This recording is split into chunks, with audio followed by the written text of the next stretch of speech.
Senhoras e senhores, vamos a mais uma audiobook sobre The Wayne de Gotham. Capítulo 2. Caso arquivado. Batcaverna, Mansão Wayne, Bristol, 5h51, hoje. Batman abriu a porta de asa de gaivota do Batmóvel, agarrou a estrutura de titânio e tentou se levantar. As pernas tremeram, mas ele se ergueu dolorosamente do banco baixo. Esgotara os capacitores de energia da bate-roupa na casa de diversões de Spellbinder, que ficava Hammersmith Miller, no limite norte de Newton District. Ele normalmente teria recarregado a bate-roupa na volta usando a energia do carro, mas foi uma viagem muito curta de Newton a Bristol, passando pela Kane Memorial Bridge. Então, agora a bate-roupa era um peso extra que seu corpo dolorido lutava para sustentar. Colocou-se de pé lentamente ao lado do carro, apertando os pontos de liberação na base do capuz. Em sequência, o colarinho macio, ajustado ao seu pescoço, afrouxou e lhe tirou o capuz. Com grande veemência, seus cabelos escuros se projetaram em ângulos estranhos, o suor escorrendo da testa. A máscara havia sido tirada e ele era Bruce novamente. Respirando com um pouco mais de dificuldade do que gostaria e olhando para o capuz na mão, como se fosse uma parte dele removida. Ergueu a mão, passando as costas da luva sobre a barba por fazer. A nova bate-roupa funcionava bem, mas podia ser melhorada. Tudo precisa ser melhorado. Não está certa, não ainda. Bruce olhou de volta para o Batmóvel. Batmóvel, que piada, era o nome que a imprensa de Gotham dará ao veículo. Especializado quando aparecera pela primeira vez, ele desafiava as qualificações de sistemas de transporte padronizados, então lhe deram um nome que pudesse usar o Batmóvel. Na verdade, houve muitos Batmóveis diferentes à sua disposição ao longo dos anos, alguns especializados e outros tornados obsoletos pela passagem do tempo e da tecnologia. Um de seus preferidos era o Lincoln Futura 1953. Muito transformado, havia sido originalmente um carro de seu pai e Bruce conseguirá resgatá-lo do ferro velho. Bem a tempo, passaram os anos trabalhando nele. Nunca usara, mas gostava da aparência. A maioria dos veículos era mais prática, projetada para as necessidades específicas da época, e quase todos estavam sendo constantemente reconstruídos e melhorados. Muitos eram facilmente reconhecidos como um Batmóvel, as carrocerias se espichando até os onipresentes caudas esculpidas e curvadas que, de algum modo, sempre eram incorporados ao projeto. Os modelos dos anos de 1980 eram musculosos, construídos em torno de motores a jato ou enormes unidades de potência que berravam na noite. Na época, ele era mais jovem e gostava do poder sob suas mãos. À medida que o Batmóvel evoluíam, se tornavam, se não menos musculosos, mais sutis, com tecnologias de disfarce incorporadas à força bruta. A atual versão era, como sempre, uma melhoria da anterior. Gotham era, em grande medida, uma ilha isolada do continente pelo rio Gotham, o que significava que só havia um punhado de pontes ligando os bairros da cidade e propriamente dita ao mundo exterior. Muitas delas um pesadelo para o motorista na hora do rush. Bruce abriu um sorriso pesaroso à imagem de um Batmóvel. Caudas negras, anguladas, ameaçadoras e motor roncando, se arrastando pela ponte Triget em um engarrafamento era irrisório. A justiça deve ser ágil, garantida e final. Então, aquela encarnação específica do Batmóvel era uma modificação que conhecia como TS-8C. Casaram um motor de avião modificado e câmbio diferencial, pois era baseado em um veículo militar de reconhecimento. Ele o casara muito bem com o motor, e a diferença era que era sob medida. Normalmente funcionava como querosene de avião RP1, relativamente comum e fácil de conseguir. Abafar o som do motor de grande torque havia sido um grande problema, solucionado em parte com um sistema elétrico secundário quando a distância das fontes de energia eram curtas e era necessário ser furtivo. Também 4 conjuntos de motores modificados de foguete RCS montados em giroscópios envolvidos pela carroceria do veículo e usando o mesmo combustível do foguete RP1 do motor, que podia dar a ele algum controle sobre o comportamento do veículo caso estivesse em voo.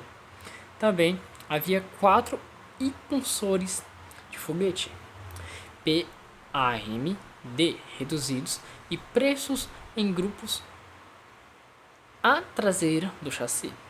Ele podia usar um de cada vez, se precisasse de um impulso significativo. Os encaixes de armas disponíveis foram projetados especialmente para permitir cargas diferentes, dependendo do que Batman considerasse necessário a cada missão. A cabine tinha sua própria camada de blindagem passiva, enquanto a cápsula do carro usava uma armadura ativa similar ao da Bat-Roupa, projetado não apenas controle de armas, mas a direção e sim sistemas de sensores, além do próprio cruzado encapuzado, mas também permitindo que a forma externa do veículo mudasse. Ele podia adotar sua forma de melhor aerodinâmica em alta velocidade, ou modificar sua aparência em velocidades reduzidas, simplesmente para confundir sua presa no meio de uma perseguição. Não havia nenhuma janela no veículo, nem luzes. O motorista dependia inteiramente de uma gama de câmeras, radares e sensores de sonar para ter uma imagem do ambiente à sua volta. Contudo, como a superfície externa podia se tornar alternadamente brilhante ou fosca de um plano para o seguinte, podia criar a aparência do vidro escuro encontrado nos veículos mais comuns, se misturando temporariamente ao trânsito, se necessário. Ele, conceitualmente, parecia um móvel, admite Bruce, mas também isso era, de certo modo, uma ilusão, porque as rodas do veículo não eram projetadas apenas para operar nas ruas. Pontes eram locais de retenção bloqueados com demasiada facilidade pelo tráfego civil ou pela vigilância equivocada do Departamento de Polícia de Gotham. Então, no último ano, a Gotham Power and Light estava melhorando graças à influência de vários fornecedores das indústrias Wayne, o sistema de energia, água e saneamento por toda a rede de Gotham. O objetivo real havia sido instalar locais de acesso rápido e pontes-chave espalhados pela cidade, onde o TS-8C pudesse virar uma esquina e desaparecer da rua. A suspensão alterando a posição das rodas enquanto o veículo mergulhava em túneis de metrô abandonados, canais de acesso de serviços e mesmo linhas principais do metrô, caso o tráfego permitisse. Seu sistema preferido envolvia um par de garras de trilho que podiam se projetar da frente e da traseira do veículo e se ligar aos trilhos de energia especialmente concebidos que percorriam todas as pontes de Gotham.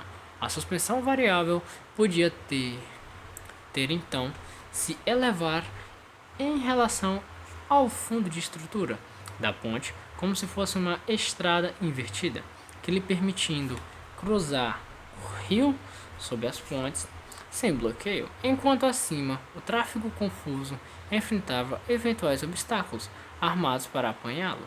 Bruce andou lentamente até a bancada de testes era instalada no caminho, que parcialmente cercava a plataforma giratória na qual o carro estava. Passou o capuz, se apoiou na bancada e respirou fundo, dolorosamente várias vezes. Abaixou os olhos para a superfície brilhante e viu seu reflexo o encarando. Eu, um dia fui jovem, ou não me lembro de ser jovem. O rosto ainda é forte, mas há mais linhas nele do que me lembro. Do crepúsculo à alvorada, do outono à primavera, a roda dos anos girou e eu nunca percebi. Não há estações na tumba desta caverna, onde minha alma vive. Gotham existe em uma eterna noite de chuva, ou eu apenas a vejo assim. Bruce se virou novamente, se apoiando na bancada. O Batmóvel estava no centro da plataforma. A entrada original da caverna agora era ladeada por 6 túneis escuros, 4 bocas negras à esquerda e mais 2 à direita, que levavam diretamente às vias esquecidas sob Gotham. Modelos mais antigos de seus veículos um dia saíram passando pela queda d'água. Além do acesso natural, sacudiam pelas florestas em volta na escuridão, até chegar às ruas secundárias de trânsito de Bristol, com a silhueta ameaçadora da cidade, logo além das margens do rio, chamando de volta para a Cream Island, chamando mais uma vez para a caçada. Ele gosta de dirigir através da água purificadora das quedas, um batismo ritual que santificava sua busca. O tempo muda tudo, o tempo não muda nada.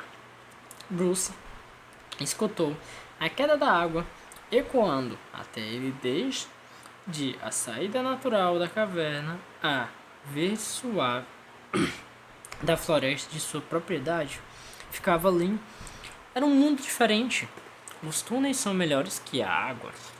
São perfeitos, mas melhores. Jovem Bruce. A voz irritantemente familiar ecoou pelas plataformas industriais. Varas de suspensão e esticadores espalhados pela caverna. Bruce fechou os olhos por um momento, pensando em simplesmente não responder, mas mudou de ideia. Na plataforma de veículos, Alfred gritou de volta. O barulho da soladura do sapato de seu antigo mordomo na plataforma de metal soava como os golpes de uma picareta de gelo. Esta versão do TCS-8 se saiu bem esta noite, e deveria, considerando o custo dos componentes, foi a resposta que ecoou. O Sr. Fox queria que eu mencionasse que pode ter havido excesso de custos. Não se preocupe com a contabilidade, Alfred, disse Bruce, dando um risinho. Não faz parte das suas obrigações. Minhas obrigações? Como diz, sempre foram um tanto nebulosas, respondeu Alfred, descendo suavemente da escada. De metal no canto, aposto a plataforma de veículos. Era um homem alto e magro, com um bigode fino, anacrônico, e uma cabeleira branca esticada para trás. Com uma confiança ágil que disfarçava sua idade, Alfred Pennyworth se movia em seu terno risca de giz cinza escuro, colesione refinadamente cortado, falava com um sotaque britânico da alta classe que tinha um toque londrino, ainda que tenha sido em grande medida criado na propriedade Wayne e apenas eventualmente visitado Londres. Seu pai, Jarvis Pennyworth, fora o criado da família como esses homens eram tão curiosamente chamados na época do avô de Bruce. Aparentemente, o sotaque era transmitido com a profissão da família. Para Bruce, os Pennyworth simplesmente tinham vindo com a casa, assim como o terno ou a mobília. Sempre estiveram ali, embora para Bruce, Alfred tivesse se tornado o único laço vivo com seu próprio passado, a única família que conhecia. Relacionamentos familiares podem ser complicados. O que é Alfred? Perguntou Bruce, suspirando. Por que está me incomodando? Há questões que exigem sua atenção, jovem Bruce. E eu esperava. Não me chame assim, cortou Bruce. Mas, senhor, eu sempre. Quantos anos eu pareço ter, inferno? Disse Bruce com raiva. Ambos sabemos muito bem a sua idade, senhor. E ainda ficara um ano mais velho. Neste 19 de fevereiro, disse Alfred, com seus nervos subitamente gelados. Há quanto tempo estou nesta corrida maluca? Faz realmente tanto tempo? Bruce ergueu a cabeça, as vértebras do pescoço estalando. Sou o presidente da maior empresa multinacional sediada nos Estados Unidos, e você ainda fala comigo como se eu usasse calças curtas. Você nunca teria falado assim com o meu pai. As palavras pairaram entre eles. O senhor não é o seu pai, disse Alfred. Como você nunca deixa de me lembrar, retrucou Bruce, balançando a cabeça enquanto se pentigava e esticava o corpo. Imagino que não tenha descido tão longe apenas para polir os metais. Não, senhor, respondeu Alfred, em seu melhor tom de empresário. Como colocou de modo tão eloquente, o senhor é o comandante da maior empresa multinacional dos Estados Unidos. Embora talvez não por muito tempo. Bruce contornou a plataforma, tirando o bico de combustível do encaixe, a mangueira deslizando atrás dele na direção do veículo. Bruce tocou a padronagem na superfície do carro e a abertura do tanque de combustível surgiu onde antes a superfície parecia lisa. O conselho de direcionadores novamente. Eles estão com a mesma conversa de me colocar para fora. Não, senhor. Bem, isso. Bem. Sim, senhor. Mas desta vez a pressão é da SEC, a Comissão de Valores Mobiliários, prosseguiu Alfred. Lembre-se do escândalo envolvendo a Tri-State Home and Health. Bruce enfiou o bico de combustível na abertura e ligou a bomba. Apoiou-se na lateral do veículo, sentindo a superfície maleável ceder levemente sob seu peso, enquanto cruzava os braços. Seria de imaginar que com todo este poder e um mordomo à disposição, eu não teria de colocar minha própria gasolina, não é mesmo? Senhor, se pudesse se concentrar por alguns poucos. Bruce soltou os fechos das luvas e começou a tirá-las. Sim, me lembro da Trent State. Era a divisão de hipotecas do nosso setor financeiro. Foram eles que concederam todos aqueles empréstimos subprime. Carl Roosevelt era o CEO e junto com seu CFO, Ward Oliver, eles aprovaram essa política contra nossas orientações empresariais. Alfred ergueu uma sobrancelha. Eu não apenas uso esta capa, Alfred, disse Bruce, esfregando os olhos. O bico clicou e ele o tirou do carro, fechando novamente a abertura.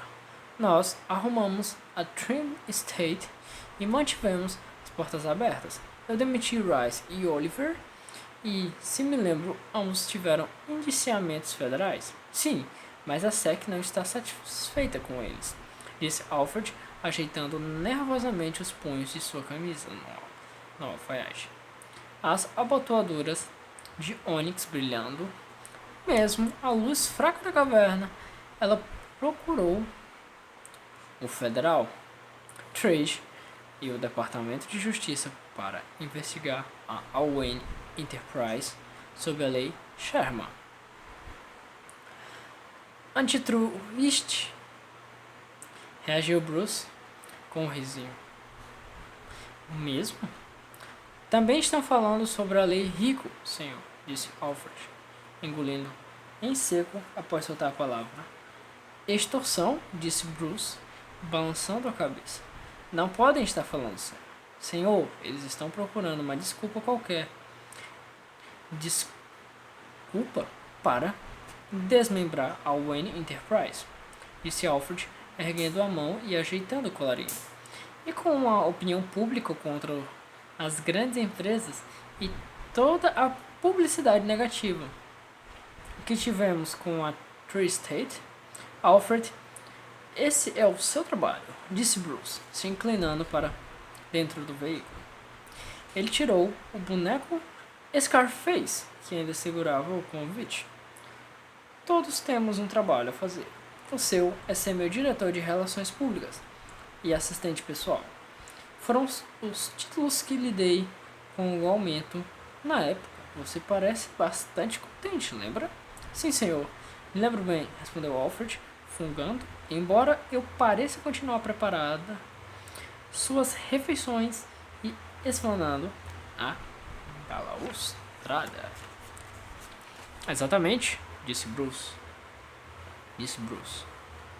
Erguendo o horrendo boneco da gigante com o cartão na mão, enquanto passava rapidamente por Alfred rumo à principal plataforma de investigação.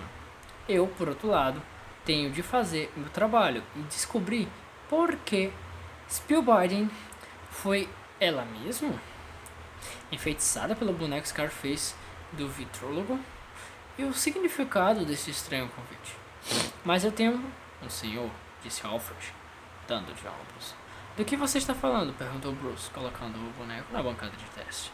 Este convite, retrucou Alfred, tirando do bolso o paletó um cartão idêntico. Bruce franziu. E senhor, onde você conseguiu isso? Onde qualquer um conseguiu, disse Alfred, dando de ombros, virando o cartão na mão. Todos em Gotham e municípios próximos receberam hoje. Está nos noticiários, meu caro. Todos? Bruce foi até o armário da bate-roupa, enquanto Alfred falava, apertando os pontos de liberação pelo caminho. O a exomusculatura dos braços se soltou dos pontos de encaixe dos ombros.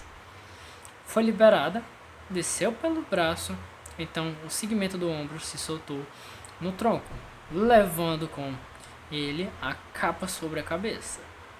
Ele rapidamente colocou cada peça em sua posição de apoio. Dizem que houve um erro de computação nos escritórios da Gotham Power Band Lottery, que gerou o envio desses cartões defeituosos para todos na cidade. Também há um em seu nome na mesa de correspondência do saguão. Não é um erro de computação, retrucou Bruce, se sentando no banco junto ao armário, soltando suas botas e depois as tirando o cinto de utilidades. Fonte de energia para o bate-roupa foi colocado na tomada de carregamento dentro do armário. É um disfarce inventado com pressa, aliás. Bruce se levantou, ainda vestindo o comprido traje de microturbos que mantinha fresco sobre a armadura elétrica. Ele recuou para aliviar a sua última encarnação da bate-roupa. É um modelo não perfeito. Ficará melhor da próxima, jovem Bruce. Bruce esticou a mão, arrancou o convite da mão de Alfred. Tem um trabalho a fazer, Alfred. Isso é tudo. A sobrancelha de Alfred apareceu erguer seu nariz no ar. Enquanto começava a subir a escada, havia um elevador protegido que o levaria até a mansão, mas não antes de mais 2 andares, subindo na escuridão da caverna. Claro, senhor. Gostaria do café da manhã? Bruce se sentou à bancada do laboratório e acendeu a luz de sua grande lente de aumento. Ele virou o cartão várias vezes sob ela. O cartão parecia comum, a não ser pela impressão. Havia alguma coisa estranha na tinta. Bruce ergueu os olhos. Alfred, você disse algo? Apenas perguntei se queria seu café da manhã. Havia, na voz de Alfred, um tom triste que Bruce não se lembrava de ter ouvido antes. Sim, eu quero. Obrigado, Alfred. Alfred anuiu e começou a subir as escadas. Bruce tentou examinar o cartão mais de perto, mas de repente foi distraído por um cheiro que despertou algo em sua memória. Era um cheiro quente e embolorado de folhas de outono. A grama verde lembrou a ele risadas. Alfred? O velho parou na escada. Sim, senhor. Como está lá fora? Um segundo silêncio tomado de reflexão se prolongou. Entre eles está a promessa de um belo dia, jovem Bruce. Está um belo dia, senhor, respondeu Alfred, baixando os olhos para o círculo de luz fraca que iluminava apenas Bruce. No meio da caverna, um verânico, acredito, ser como o chamem. A tempestade sumiu a leste e esperamos temperaturas ligeiramente mais altas sob o céu claro. Fresco, com vento mais agradável. Agradável? Ele rolou a palavra na boca como se fosse uma coisa estranha, desconhecida. Um dia ensolarado em Gotham? Não, ele pensou. Não havia tal coisa. Gotham era uma noite que não tinha fim. Gotham era uma chuva que nunca limpava, nunca sarava. Gotham era sujeira, decadência e apodrecimento crescente. Uma doença para a qual apenas ele era a cura. Apenas ele estava entre o grande abismo e a justiça para aqueles que chamavam as trevas de lá. As trevas são Gotham, trevas são meu mundo. Mas alguma coisa, senhor Bruce ergueu os olhos. O cheiro de folhas, o som de risadas. Podem me chamar de jovem Bruce, Alfred, disse em voz baixa. Está tudo bem, se você gostar. Obrigado, jovem Bruce, disse Alfred sorrindo, enquanto se virava e voltava a subir a escada. Bruce Wayne continuou a segurar o cartão na mão, mas seus olhos estavam fixos na saída da caverna. O som da água caindo e o cheiro de um radiante dia de outono. Meus caros amigos, meus caros colegas, meus caros telespectadores, chegamos a mais um fim do nosso querido capítulo de The Wayne Gotham. Peço desculpas se houve algum erro de fala ou de comunicação.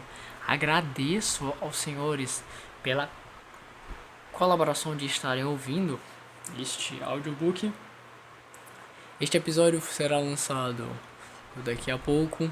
Eu agradeço a vocês, deixem um like, compartilhem, comentem, divulguem para quem gosta de audiobook. Isso é pra galera que não tem acessibilidade ao livro. O audiobook é um belo meio de você ter acesso a um conteúdo maravilhoso, meus caros. Obrigado e tchau!